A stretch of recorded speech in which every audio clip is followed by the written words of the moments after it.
Hello everyone, my name is Steve Motter, and today we'll be talking a bit about a nonprofit located in Erie, Pennsylvania known as the Veterans Miracle Center, or the VMC as many people call it. Our focus will be upon the culture of this nonprofit organization, and we'll be highlighting the subcultures surrounding the VMC, taking a look at their objects, the symbolisms, and the meaning that contributes to the identity of the volunteers and the VMC. In case you're wondering why I'm in this recliner, I am disabled from a car accident I had back in February 2015, and because of the nerve damage from the crush injury I received, I have to lay down 20 to 22 hours a day. So with that said, let me introduce you to the Veterans Miracle Center. The VMC finds its inspiration in their parent organization, which is located in Albany, New York. Upon noticing the success, the positive impact the parent organization was having in helping veterans within its own community and region, a vision was then formulated to establish a like organization in Erie, Pennsylvania. The founder of the VMC noticed a lack of care and concern locally for the certain needs of the veteran and identified it as a negative situation concerning a specific group of people, and then gave it definition, as Wendy Griswold would say in her book, Cultures and Societies in a Changing World. He defined it as a social problem. After approximately 1 year of groundwork, research, and rhetoric, he was able to gain enough momentum to create an audience which enabled the organization to take action in addressing the issues concerning the needy veteran within the Erie area. The VMC has mirrored itself after the vision and concepts of its parent organization in Albany, and is well on its way to experiencing and realizing comparable influences within their own local community.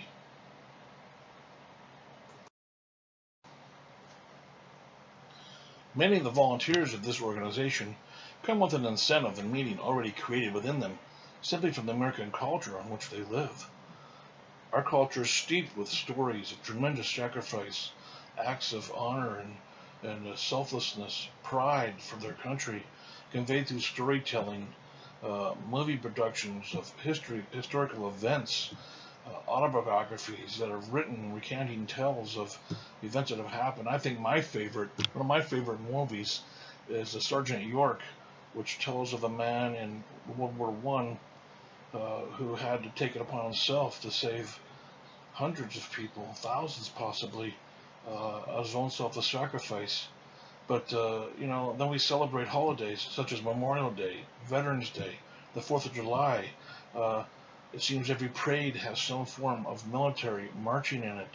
Almost every sporting event has the national anthem being played, the flag on display, people standing, taking off their hats, veterans saluting, people putting their hands on their hearts, and in major events, planes flying overhead, honoring our country and displaying and reminders of what it takes to have liberty that we so fight for. And without even realizing it, the veteran has become a cultural object of themselves, vessels that provide meaning to many around them.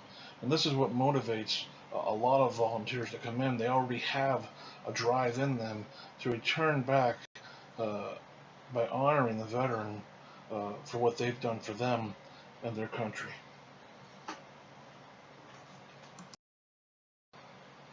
As Wendy Griswold said, culture mirrors social reality.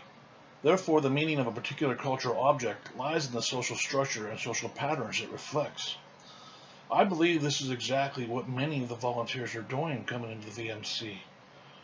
They're mirroring the honor and the pride and the sacrifice the veteran and the United States flag represents.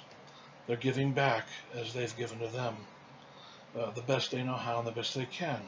That's why you see the themes here. Welcome to hope. We're here for you.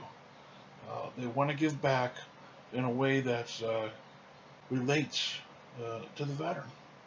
Another flag. A man named Russo said, when an individual becomes a member of an organization, he believes that its values are relatively congruent with those of that organization. And you can see the translation and the connection of the honor and the concepts that a veteran represents, and the memories of what it takes to sustain and keep and maintain liberty, freedom, justice, and all that our flag represents. There's a history there, and you can see that even in the events and the people that are coming to the events that the VMC is putting on. Another thing I've noticed is that in the volunteers, there's actually different types of volunteers and different levels of volunteers. There's those that are really truly committed to the organization, giving 10, 20 plus hours a week. There's those who give 2 to 4 hours a week. There are those who come when they're called. Those who will give 1 day a month or 2 hours a month. But there's also there's the in-house, and then there's those who say they're having an event, and they do Chinese auctions and 50-50s and raffles and such, and people will drop things off to benefit the VMC for those events. They have car rallies, they have motorcycle rallies, they have businesses putting on functions for them, such as wineries, breweries, organizations are putting on things for them, all because they want to be involved in the effort to support and help the veteran and let them know that they're not forgotten, and to restore hope into those who have suffered the casualties of the conflict in the Middle East, Afghanistan, and years past as well. But you can see the pride. Even the people that come to the events in such a way, in sense, are volunteers, because they're participating by bringing their car or riding their motorcycle, or by yielding their business and their grounds to the VMC for their use. And so volunteers, I think, come in a lot of, you could say, shapes and sizes, but the motivation is all general. It's the culture of honor, to develop a culture of honor, to maintain that culture in honoring the veteran, in honoring our country and our flag. And so these events, to me, you can see that. And when the national anthem is played, or the Battle Hymn of the Republic, you can see the pride and the honor in the people as they'll stop what they're doing to listen to that song and enjoy it. With all that having been said, the identity of the VMC is realized to understand the values and goals that motivate them. It can be seen throughout the unit as a whole and in the subcultures that are being created as it ages. These subcultures' identities are still in the infant stages, as this organization has only been in existence for about 10 months now. Yet the community is showing support for them, and they have caught on to their identity and have placed value in the objectives and tangibly supporting them now. The VMC promotes, maintains a culture of honor through their veterans and staff, and this is how the veterans have faithfully served their country. We just want to return what they have done for them. The organization's message, their ultimate message to the veteran, is what you see on the screen. You've been there for us. Now we're here for you. Welcome to hope. This attitude resonates and is maintained and valued as a motivational concept throughout each department and subculture, especially among the volunteers. The end goals of the organization have been defined as the establishment of a smooth-running organization to which veterans could sense a commitment to them and have the experience that would give them some freedom in life. The vision of the organization is to promote a culture of honor that provides hope for the needy veteran. The CEO's desire is that the VMC reach as many vets as possible and to expand to surrounding communities as a model.